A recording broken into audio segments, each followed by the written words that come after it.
everyone, I'm Z, and OpenAI just dropped GPT-5 recently, and I wanted to show you something really cool that I did.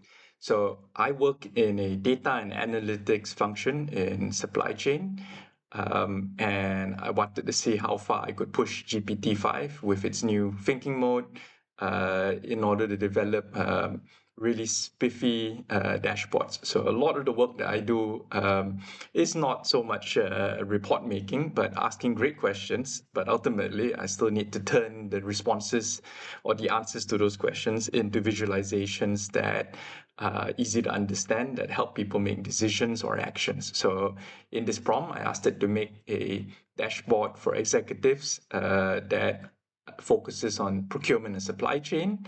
I didn't tell it exactly what kind of metrics to pull out, but I did say that it has to cover the total end to end.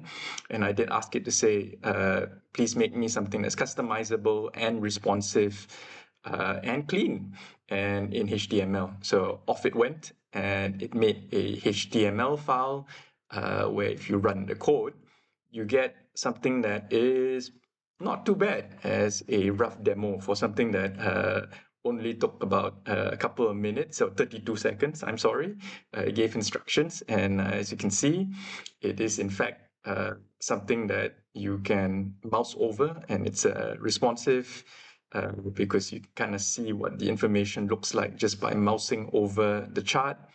You are able to customize it, where if you don't want to see something, you can hide it. It does this flashing because it's trying to update or simulate updating live. You can factor that off by putting pause. It's got some dummy data in there, so you can select different regions and get slightly different numbers.